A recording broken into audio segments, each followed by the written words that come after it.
All right, this is the six-figure blogging panel. The myth, the dream, the reality. We're all six-figure bloggers. We have a lot of experience in this.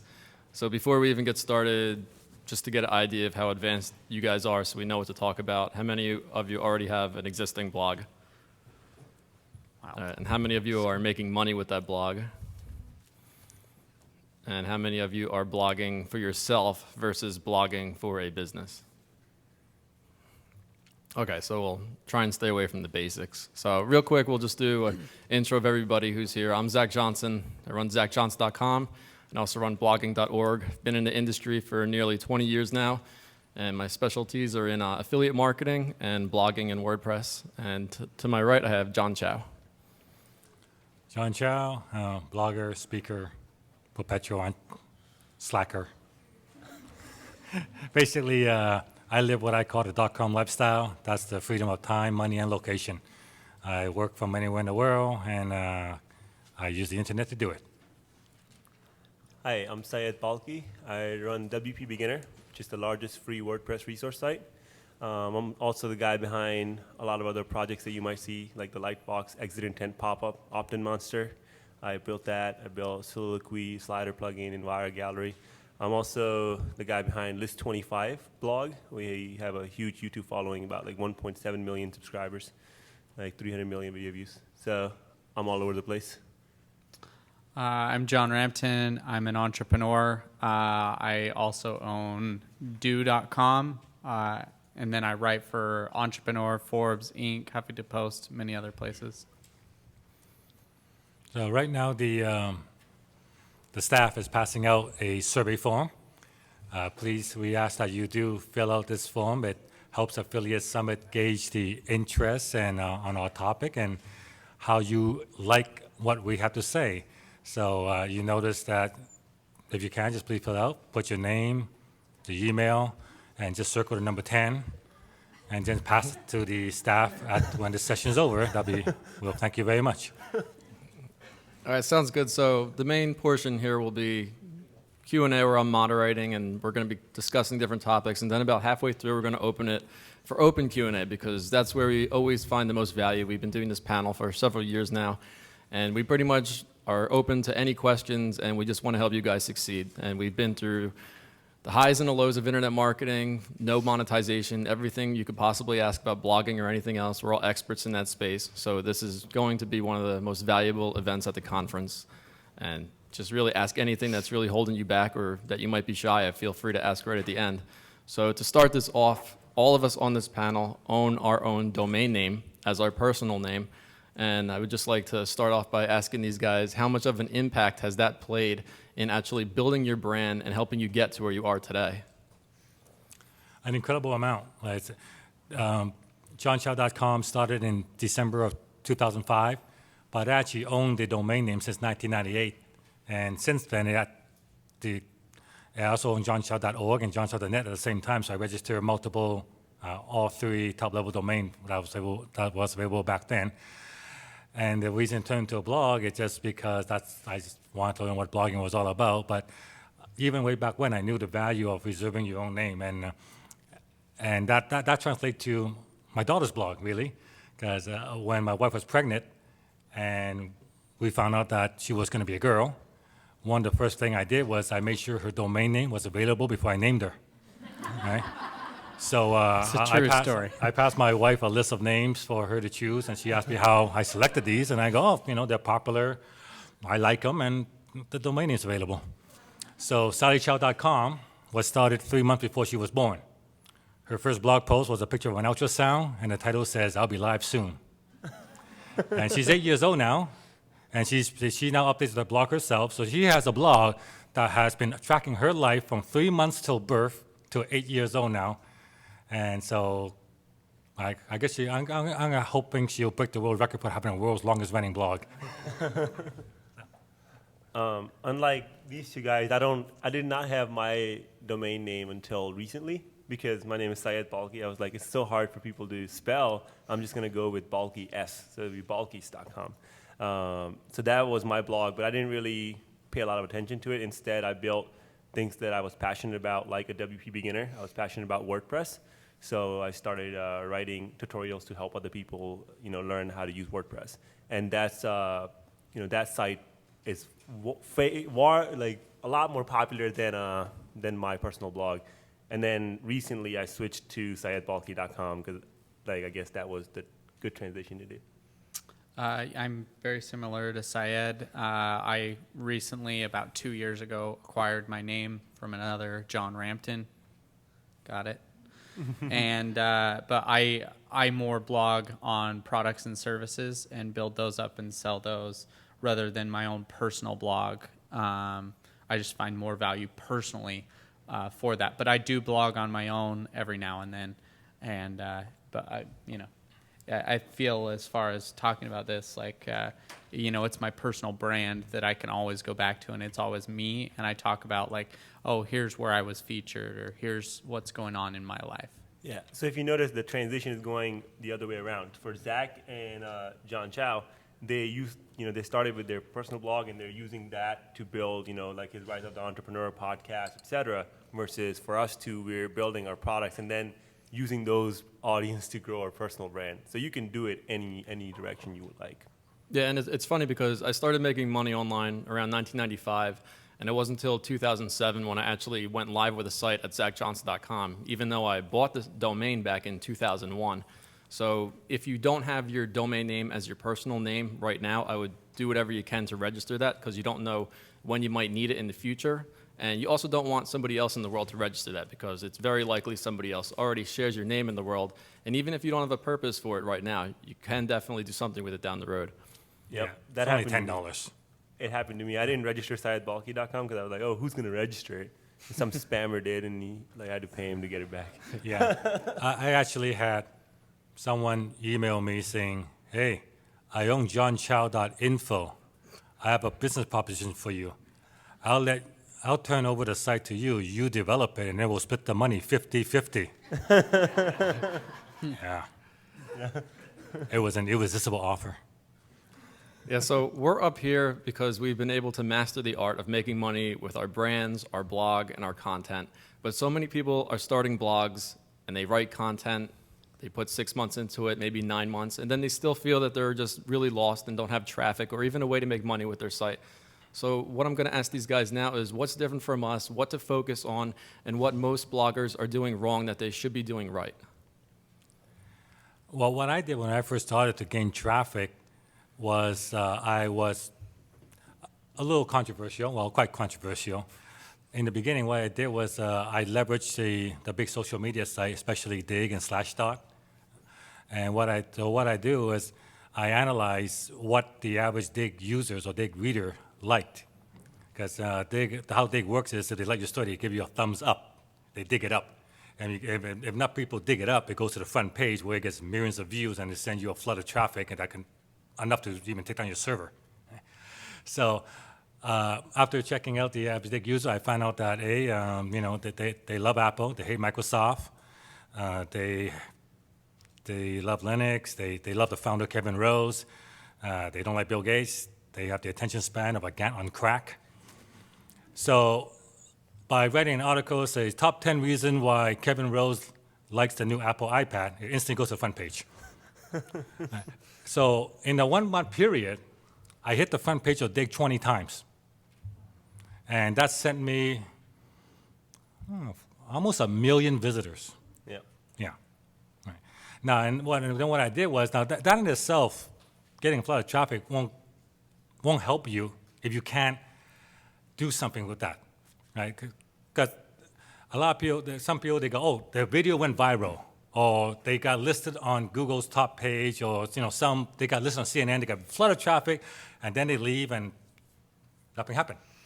So what you gotta do is, when that traffic comes, you need some way to capture them or retain, either get them to subscribe to my RSS, friend me on Facebook, but get them to do some kind of action so you have a way to contact them again.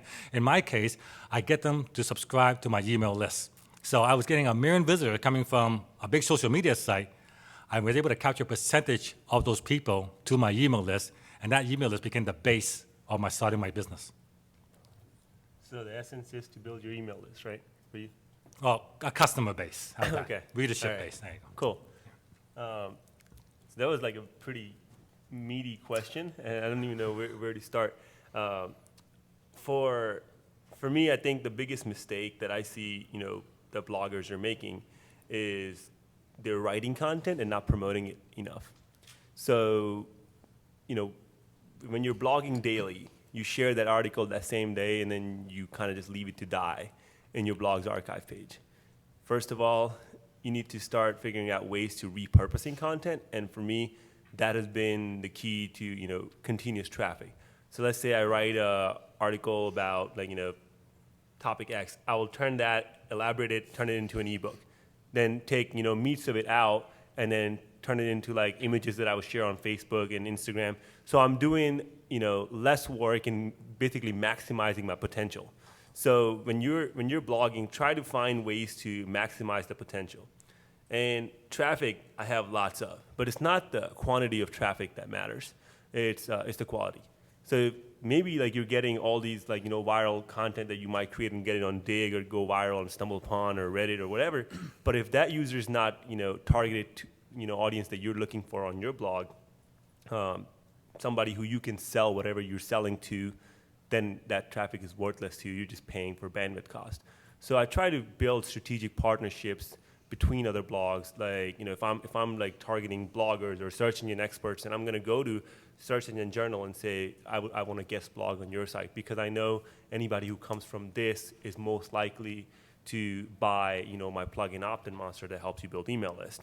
But if I want to go after teenagers who are going to be reading List 25, then I'm going to turn that around and go somewhere else and guest blog or buy ads or whatnot. So a suggestion that I would have, these guys covered pretty much everything I would say, but when I'm actually blogging, I spend about 50% of the time. So say a blog post on average I dedicate 2 hours to, I dedicate almost an hour towards the title. I'll typically write 4 or 5 different titles of the exact same thing. And I'll go to Google and search those titles and see where I can go for. And I spend a lot of time on titles, because if your title isn't engaging enough, nobody will click on that. And if nobody clicks on it, they'll never see your wonderful article that you just spent 400 hours on. Next, I probably spend, again, 50% of my time on a title. I probably spend 10% of my time on the actual article and making sure it's good. I write really fast, so I'll write a quick article and make sure it's really good. And you got to have valuable information in there or people will never come back. But then I probably spend about 40% of my time actually promoting that post on, I do everything: Facebook, Twitter, ads, StumbleUpon. I'll email it to people, customers. I'll customize a template with it in there and really, really promote that content. And that's how I get a lot of traction to some of my articles. I have some articles that have been read, 15 plus million times. And it's because I promote the hell out of these things. And I have very, very engaging titles. And I feel that's something that so many people miss, is that they're writing amazing posts and spending all this time on the content that's in the post, which again is very, very important. But if nobody clicks on it because your title sucks, they will never see that article. And if you don't promote it, they'll never see it. So in other words, what he's saying is people are shallow, so you need to, they do judge the book by the cover. You need to write a good title. A few tips, and John has been doing it for so long, so he knows how to write what a good title would look like. If you're new, you can use a tool called Neelio A/B testing, and it allows you to test your titles. So you can actually put 4 or 5 different titles, and it will randomly change it on your WordPress blog, and tell you which one of the titles are doing the best. So if you do that, you have some data. And in terms of content, you look at what's doing well already. You can do that by using a tool called BuzzSumo in your industry. Which one of the topics or which articles tend to be doing better than others, and then what you do to make it one step better than whoever else has it. Either make it longer, update it because sometimes they're older, or just add more meat and get into more details, make it in depth. If you do those 3 things, your article is gonna be better. In terms of promotion, I know a lot of people don't do this anymore, but go back to the grassroots, and I still do this. I'll ping John and say, hey, can you retweet this for me? I'm building like, these outreach emails you can send out and say, hey, I just wrote this article on, on this subject. It kind of correlates to the article that you have written on your site. Can I send it to you? So I'm not sending them that article in the first email. I'm just asking their permission. Can I send it? So they're like, well, okay, this guy's not a spammer because he's asking my permission. So then they will say, yeah, sure, I'd love to take a look at it, and then I'll send them that article. So you can, don't rule out outreach, especially when you're starting out, and if you don't have traffic, just go guerrilla all over, and that's the best way to get traffic. Yeah, and there's over 200 million blogs on the internet today. So when you are blogging, but you're actually blogging for business, don't think of this as just creating content and putting a piece out there. You actually need to create content that not just provides value, because I don't want to just say that cliche, create value and you'll make a business, because you won't. You actually need to have people come into your site with a purpose, give them a call to action, whether it's getting them on your email list like John does, or maybe giving them a tutorial on how to increase pop-ups on your site to get more newsletter sign-ups, something like Syed might do. So once you get all that together, you then have to do the outreach to make sure content and articles are actually out there, because if you don't do that type of stuff, you're just going to fall behind and get lost among the mix of all the other people who are doing it wrong. You need to make sure your articles are great, provide value that other people will promote, reach out to the experts in your industry. And even if you're not really in an industry where it's like internet marketing, whatever, there's still people you can reach out to. There's other sites that you can reference to, then they might promote it. So don't just look at creating content. Create your content, but then implement each of these different steps along the way. So that leads into our next question, which will be about how to actually monetize this content, because each of us make money with our blogs in a different way. So John, why don't you start this off? Hundreds of ways you can monetize a blog. The most common way is to just sell advertising on it. But selling advertising traditionally requires you either, or you have an ad sales team sell it for you. So a lot of blogs just want the blog, they actually don't want to sell. So what they'll do is they'll use an ad network like Google AdSense, and that's where most blogs do. They run Google ads on their blog, and they let Google take care of the advertising while they produce the content. Now, the problem with that kind of setup is Google takes out the money. That's the first problem. Second problem is every person, their dog runs Google AdSense on their blog. So lots of inventory. The ad rate is a lot lower than it used to be. And the last problem, the big major one, is that when a reader clicks on the ad, they leave your site. And when you're just starting out, you don't want them to leave your site. Right? So it's kind of counterproductive. You're spending all this time writing great articles, trying to promote your blog, trying to get people to come to your blog, and there's this massive Google ad. My room's ready. My room's ready. Yeah, great. So you're spending all this time trying to get people to come to your blog, but then you have this massive ad saying, click me, click me, click me, to take them away. Right? So when you're starting out, I don't actually recommend you put any advertising on your blog. The only advertising you should have is basically a call to action to either subscribe to your blog, follow me on Facebook, friend me on Twitter, or that kind of stuff. Putting advertising on your blog to send someone else away is counterproductive. You can do that once you build up a readership and you have a base. Like if you look at most startup sites, especially news sites, they have no advertising. And it's because they're trying to build a readership. Right?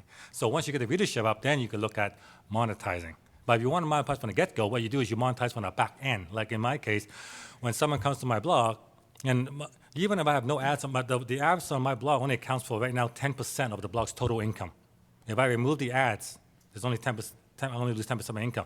All the income comes from the back-end system. So you can do this if you want to monetize from the get-go.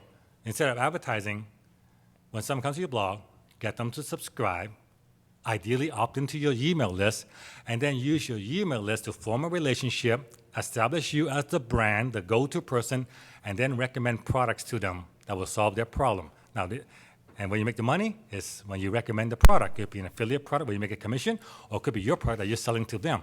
So, because once you get them on your list, they can go anywhere they want, because you have a way to contact them again. When you're first starting out, most of your traffic is going to come from another source. It's not going to be because they know who you are. The traffic is going to come from either a Google search, or they're going to search from a link from another site. So they don't know you yet.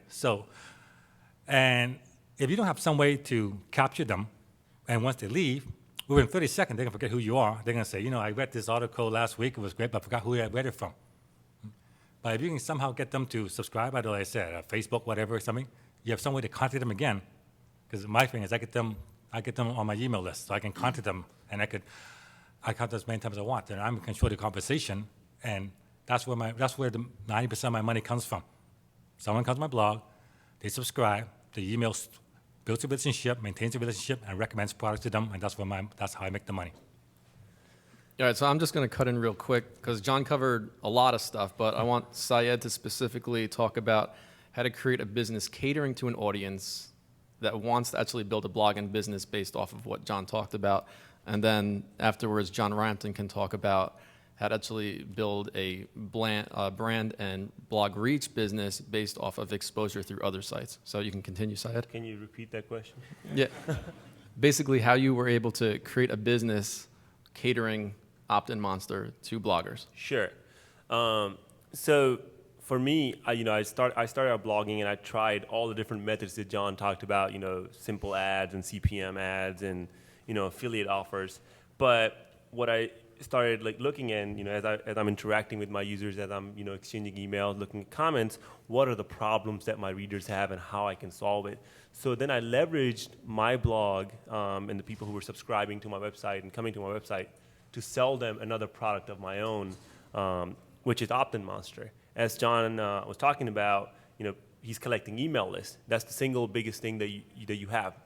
My stats show that over 70%, I would say over 80% of the people who leave your websites almost never come back. So that means all the marketing efforts you're doing is going to waste. So you need to build an email list from the get-go and start segmenting it. And since my blog was teaching people how to use WordPress, which is to start a blog, I understood the importance of it. So I built a tool that allowed them to do that, and I started selling that tool. So I leveraged my brand and then started making a lot more money from my blog by selling these products. So I built Opt-in Monster. I also have galleries because I noticed a good percentage of my users were travel bloggers and photographers and people who food bloggers, people who just have a lot of photos that they want to share, organize in a gallery. And I realized that there was a problem within WordPress that the galleries weren't as flexible. So I created a professional gallery plugin for WordPress, a premium one, that allows you to have albums, protection, e-commerce, etc. And I started selling that. So what I did, I just identified what my user is looking for, and is there a product out there that I can sell to them? If there is, great. And then I became a referral partner with that, and I was an affiliate. But if there isn't a one that I feel comfortable referring to, and I think there's room in the market to improve, I just went out and built that product. And obviously that is a lot more lucrative than earning an affiliate commission. I'll speak from my perspective. I used to blog on my own. I had my own site. I blogged for, on average, 3 posts a day for around 9 months, and I did not make $1. I was really not good at making money. And that's when I started building my own products. And I found that building my own products was one of the easiest ways for me to make money and use the great content and great strategy that I have online to make money. So I'm all about products. I actually don't think I've ever made $1 from my own site. And I don't have the focus of my content to, ads or anything like that. I actually am not good at that, and I know that. But something that I've done is I blog for a lot of other people, and I do that to gain credibility for myself and my products and services that I have. So I gain, a very, very strong following, and I write very passionately about some of my experiences, both the good, the bad, and the ugly. I bought, sold, crashed tons of different companies, and I write about that. So I write about my own products and services, and I write on I write on Entrepreneur Magazine twice a week about things that I find interesting, and some things that help my business and some things that don't. And that typically translates for me into a lot of paying customers. And that's how I personally drive customers to me, is through other people's blogs and me blogging on their platforms, leveraging their people that come to their sites. So, I've blogged on almost every single one of these guys' sites, and I am able to leverage a little bit of their audience towards my platforms, my products and services. Yes, as you can see, we pretty much have a wide range across the board. But the moral of the story is that we found a niche that we could cater either content, a service to, or a product, and that's how we were able to progress into not just being a blog, but actually being a business. And for myself, I used to just be an affiliate marketer who was kind of behind the scenes. But then when I launched my blog at Zach Johnson, I kind of shared my stories. I walked people through the process of how to get started with building a blog or starting your first affiliate campaign.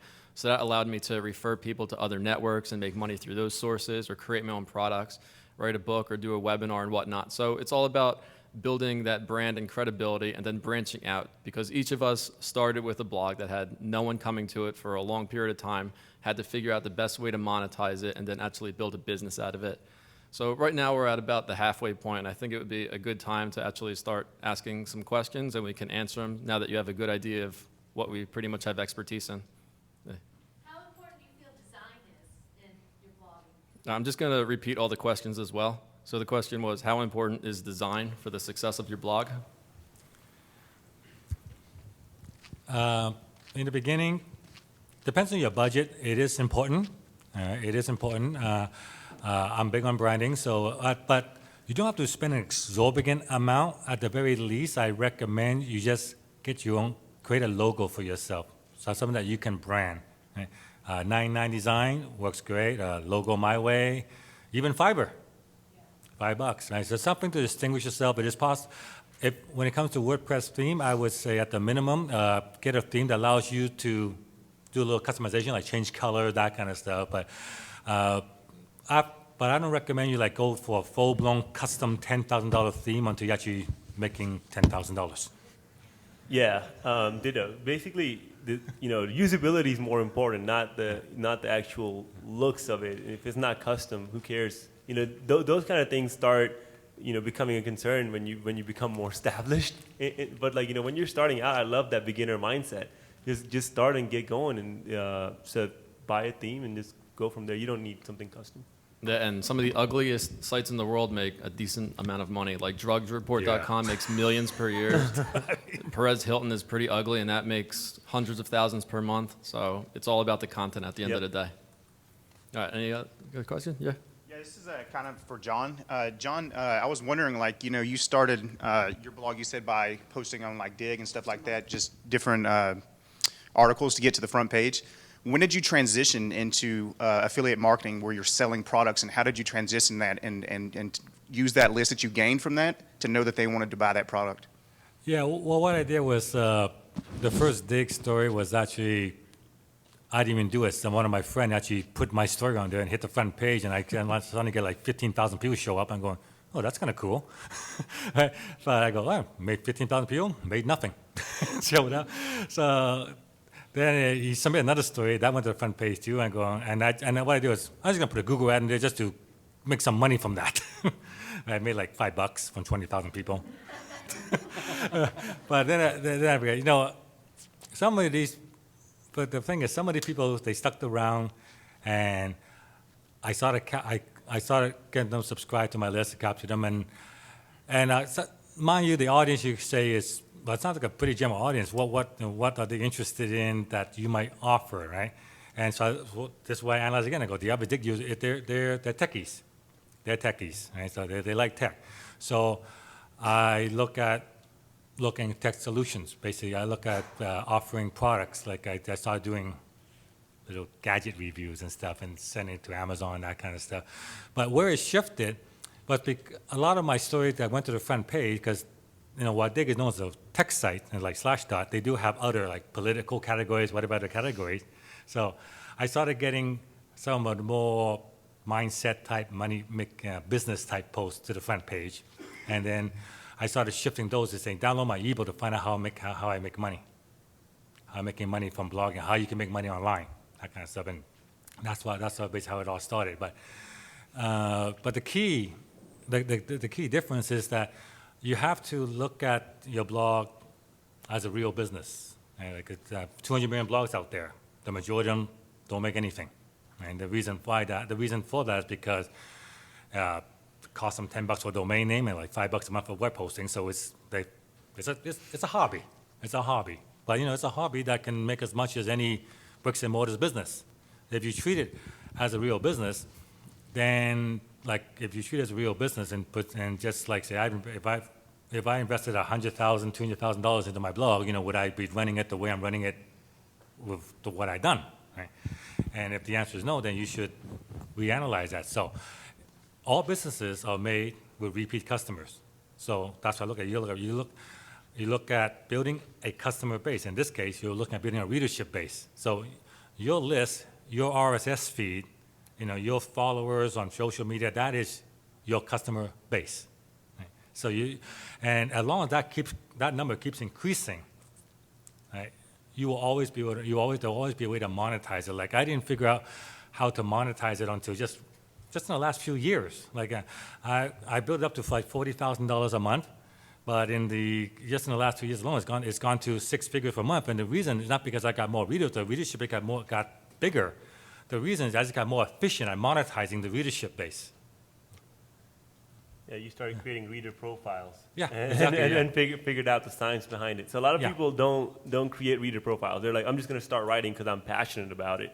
On my case, I never focused on my personal blog. I start like a specific niche site. So I basically create fake readers. So I'll name one person John, one person Zach, one person Syed or whatever, and I give them personas and I say this is what this person would want, and this is how my blog is satisfying this person's need. So when I'm creating a category structure, it's not like, oh, I'm writing a blog post and I don't have a category, so let me just add a category to it. Like, my category structure, everything is planned out ahead of times, and these are the offers that this person would be interested in. So you kind of create a monetization plan ahead of times, and obviously you revisit that profile. You revisit your monetization plan, every 6 months, and see where you're at, how well you're doing, and that should open up a lot of doors. So when you start out, you may have an affiliate deal that only earns you 10% commission. But as you start sending more volume and you came to Affiliate Summit and you went to Meet Market and you met with that same affiliate and you're like, hey, I'm sending you some volume. Why don't you bump me up to 20%? Right? Just because you got smarter and you built some confidence to go and talk to people, you doubled your revenue on that same thing. So there's a lot of things happening that way. Any other questions? I'm always trying to figure out how to make the PR companies pay you somehow, because I write a food and film blog that I get invited to restaurant openings and things of that nature every week. And with the films, I give away passes, and then I get interviews with, celebrities and things like that, all through the PR agencies. They're just always pumping you something. Can you come to this? Can you write about this? Can you put this up? My blog has turned into really just putting up stuff from people sending me stuff. But, it's traffic, but it doesn't make any money. But the PR companies are making money. They're making money off of me, but I never make any money off of them. Is that ever going to, is there any way to turn that around? Absolutely. Cut out the middleman. So what you do is you create your own media kit. Do you have a media kit for your website? Look through who's coming to your website. Create an idea. Okay, this percentage of my audience is female. This percentage is male. Average person comes and this is their household income would be. And you can get this data by turning on Google Analytics, like different things in there, and then see who are the products that you're writing about, right? Because right now, all of this information is coming to you directly from the PR companies. You just eliminate the PR company and now go directly to each of these vendors, each of these product owners, and say, hey, this is my media kit. I would love to become a brand ambassador for you, or whatever kind of deal you want with them. And when you eliminate it, you're becoming your own sales agent. You will have some people tell you no, but there will be some that will say yes, and then they'll start paying you. And then you use that case study, because now you have some data, then take that case study to the next brand and the next brand. So essentially, the only way for you is to eliminate the middleman. Yeah, sponsored content. I put up a place on your site that offers sponsored content.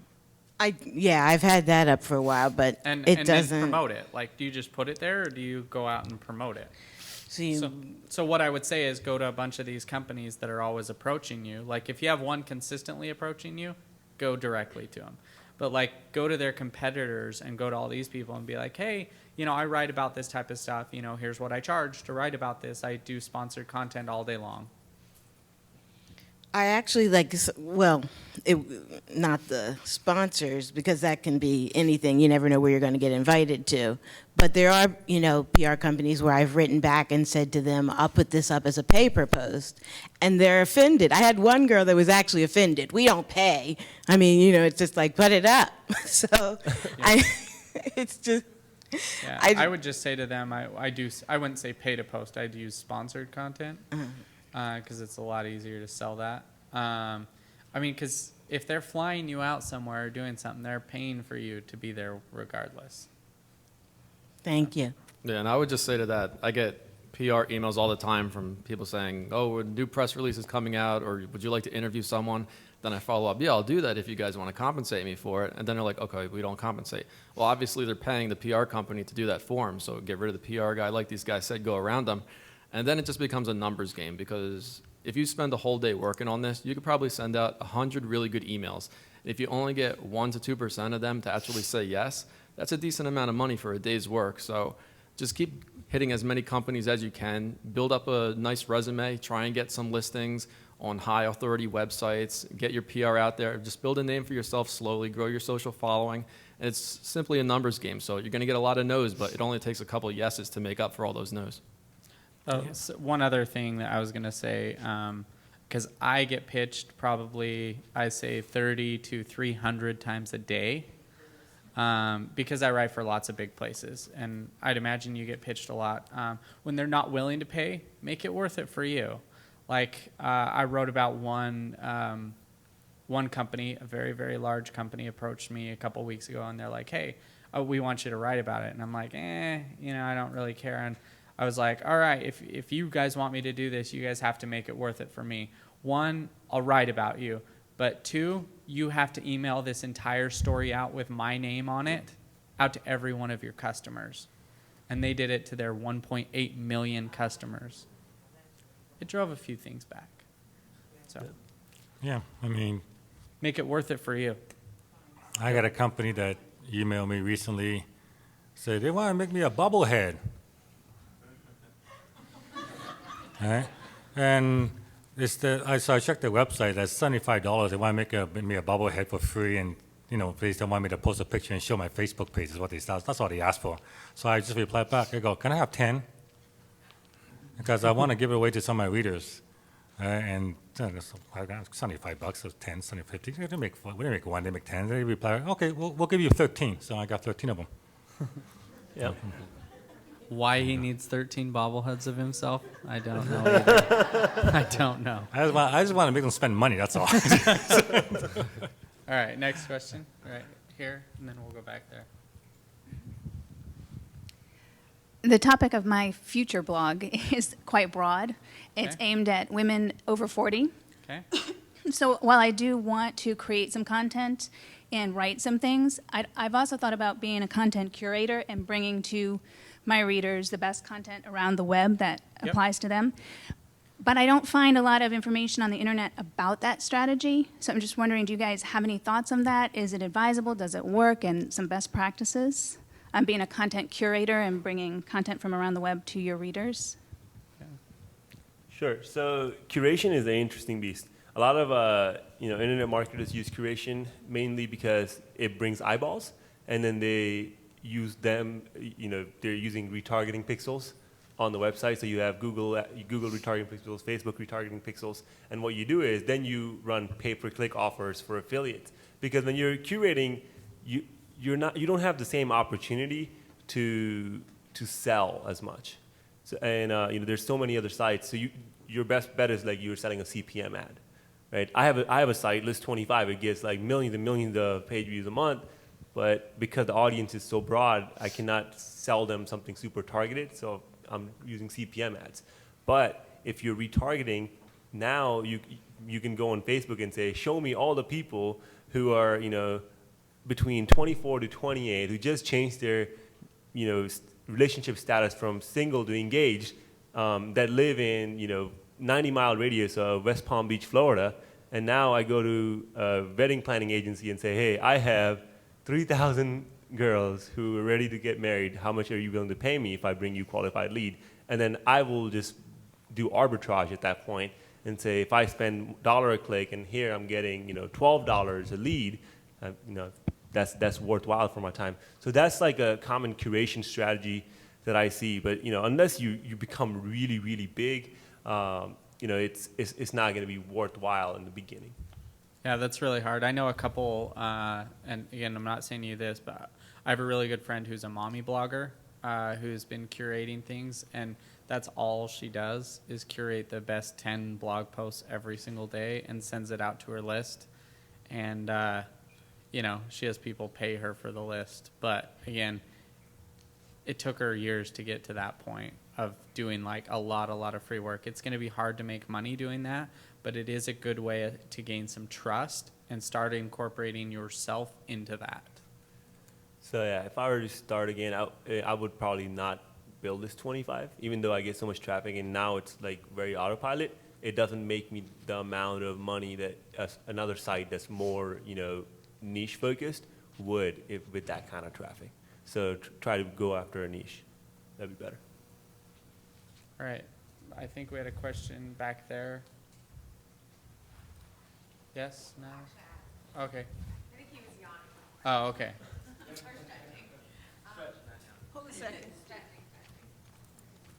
Give her 2 seconds. We do the microphone because this is recorded. So if we don't have it in the microphone, you won't be able to listen to it afterwards. So make sure your questions are in the microphone. Okay. Hi. I actually run a corporate blog for my company, and the company I work for is an architectural engineering company, so it's not very exciting. It's sexy. It's a really, really big company, but it's hard to make engaging titles. And I don't know, we just heard from someone that using an ing in the title isn't good, but I don't find that true. But anyway, do you have any tips for a corporate blog or something that I'm not obviously making money directly from the blog? I get paid to run it and make it engaging and interesting. Yeah, so your primary purpose on that blog is to collect leads so it goes towards your main business, right? Yeah. So you don't need a sexy title that appeals to 14-year-old girls on YouTube. Okay, you need a title that attracts the 200 people that you're trying to go after. So you're not necessarily going after volume. Again, going back to my point, quantity of traffic is not important. It's the quality of traffic that's important. So you create the article that your user is looking for. You can get tons of data about your audience by going to SEMrush, analyzing your competitors and seeing who's ranking for what is your user searching for, and then creating that content, making that content better, either that's longer, more in depth, have videos, infographics, or whatnot. You have tons of data. Make it pretty and make it accessible. And when they come to that website, give them a content upgrade. Let's say you're talking about 6 things to watch out for this. Give them, here's 11 more things that you find useful. You can download this white paper report, and they give you their email address. You have a qualified lead. So try to focus on what your audience is looking for, not necessarily the most sexiest, viral going, title, because in some cases, these articles are just not going to go viral. For example, there's very little I can write about creating a gallery that's going to go viral. Well, yeah.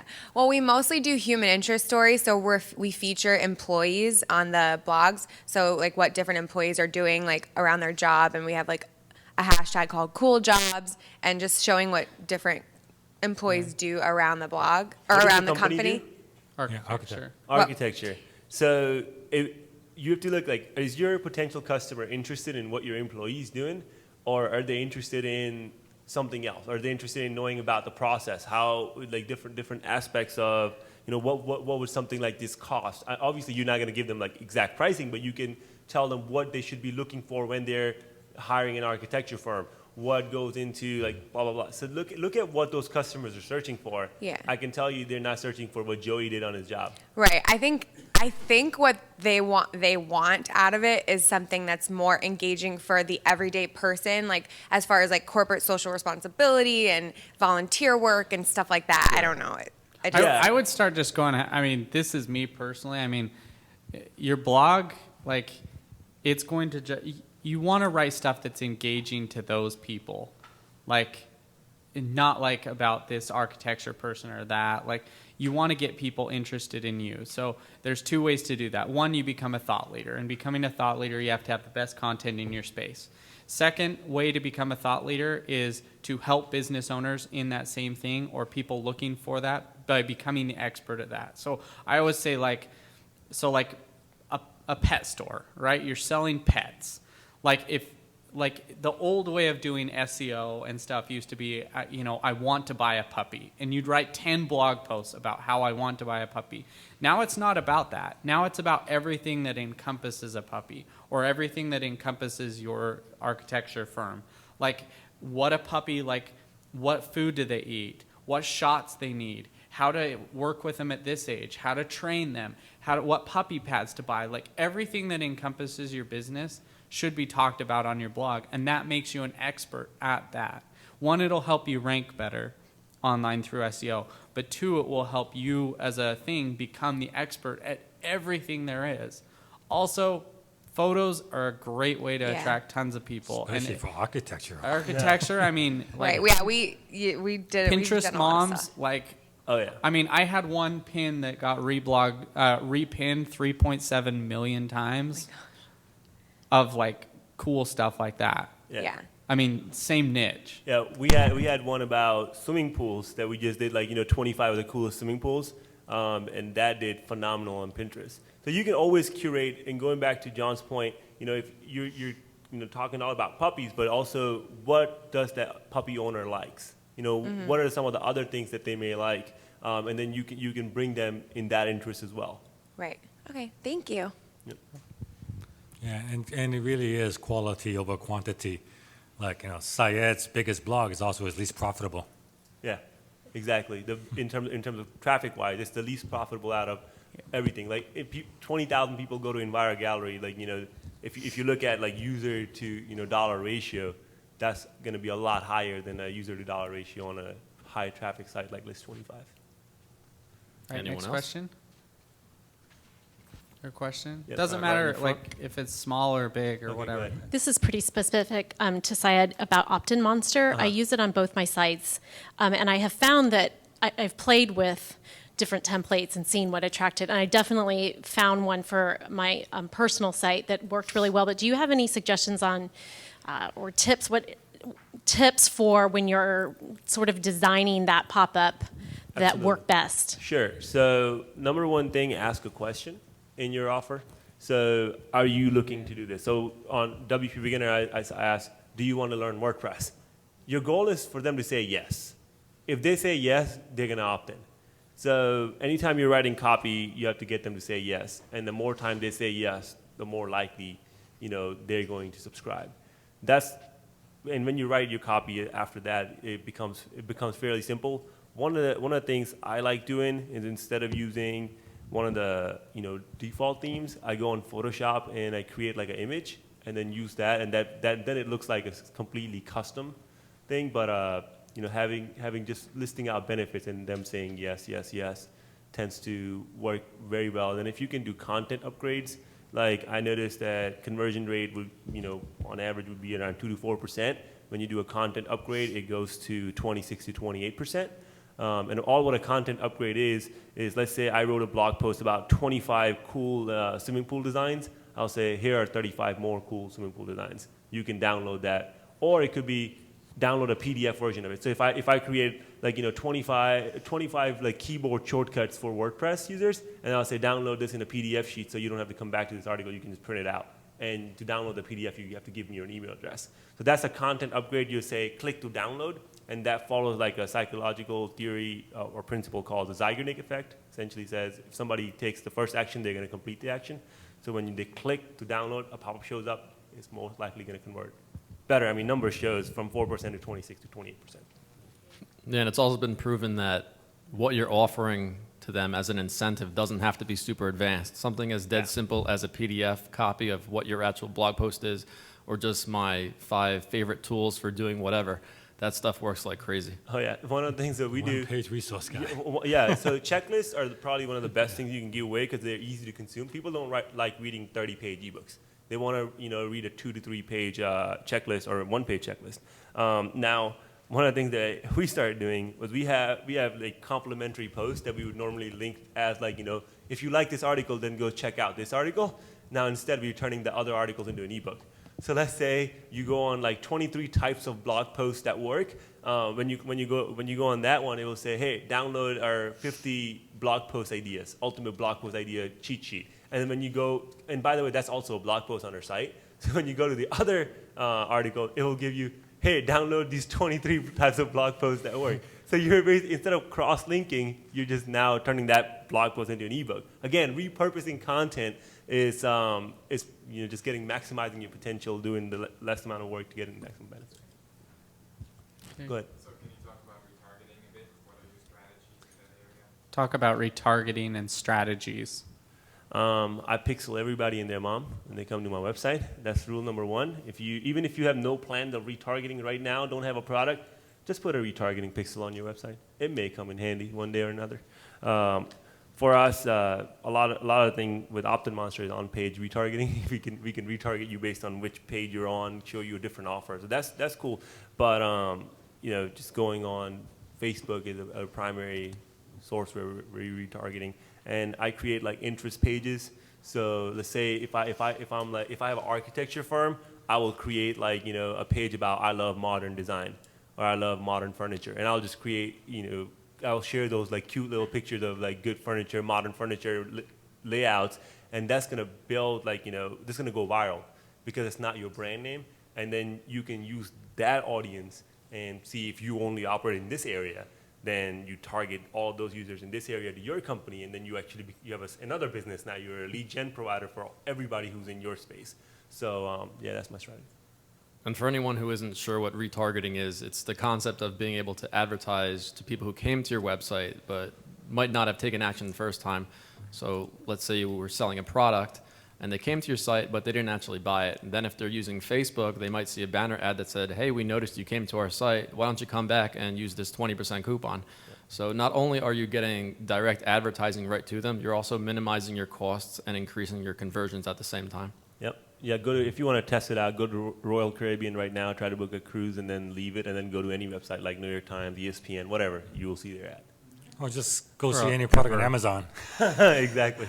Yeah, any product on Amazon, they'll follow you around. Yeah, they even email you. All right, question?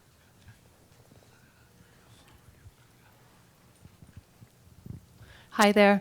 How often do you promote your content on Twitter? Current content and past content? Cool. I promote it, every piece of content I put out. I typically promote on Twitter. And then I'll do promoted posts on specific ones. So almost on every piece of content. So I share my content like multiple times a day. So if I'm writing on my personal blog, I would at least send out like 3 tweets about the same blog post in different titles. So first it'd be like new post title, then it'd be like in case you missed it, and then title, and did you see my new post today, title, and then I'll add it into the queue of like my buffer to do it. Now there's another really cool tool that allows you to automate the process. It's called Co-Schedule. Co-Schedule integrates with like WordPress or anything else. And as you're planning your editorial calendar, you can say when this post go live, share this like 3 times that same day, then share it once like after like 2 days, then share it again a week later, then share it again like 2 weeks later, then share it again a month later, then share it again 6 months later, and they will have the whole queue planned. Now I have a virtual assistant whose entire job is to go through our old content and see what they're doing, create a spreadsheet. Like, so we have like, tweet spreadsheets, and then we use a tool called Bulk Buffer, and then upload all of that to our buffer account. And we're tweeting about 4 old posts every day. And these are all different, because we have like, thousands of blog posts on our site that are still good. And the reason why I don't do the automated thing is because WordPress changes so fast, like you can't really rely on automation. So I have a virtual assistant who's manually doing this process.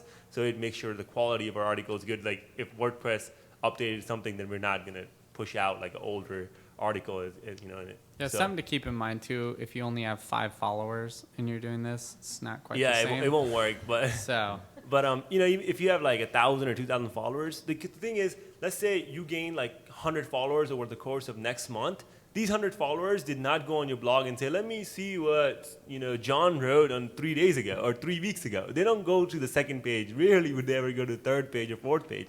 People just don't have time for that. They're going to go to your homepage and then start following you from that point on. And let's say you have like 100,000 followers. What are the odds that all 100,000 are online at the same time? As a matter of fact, you can tweet out 5 times in a day and still not reach all 100,000 of your followers. You may reach the same follower multiple times because that follower doesn't have a life on Twitter a lot, but you're not going to reach the other people who are busy making money. So you want to have a strategy like this. And sometimes your followers will tell you, hey, I just saw this again, and then that's when you tweak it. So I wouldn't, like on WPBeginner, we don't retweet the same article multiple times a day. We retweet a new article the same day, and then we shoot it out again the next day, and then like week, and then it goes back into the queue, and it's just going out 4 old articles a day, and those 4 articles were like last published a month ago or so. And there's another tool out there called Meet Egger, and it's like a social scheduling tool, and it's one that I use. And my Twitter account actively sends out a new update every 15 minutes.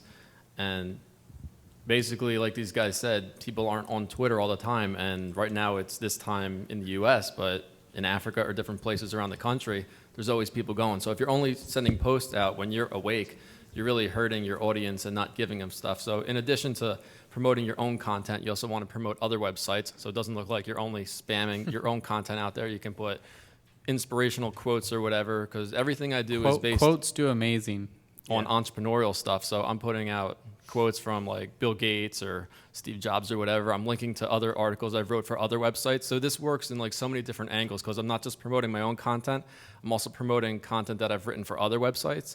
I do podcasts, so the promotion is going out to everybody I've interviewed. So it helps in every aspect of it. So being able to automate this is a huge asset to me, because as I'm up here now, I still have tweets going live and people are seeing it and they're going back to my site, seeing all the different content. And it doesn't matter if you have 5,000 people or 50,000 people, you still want to get that curation of content continually out there.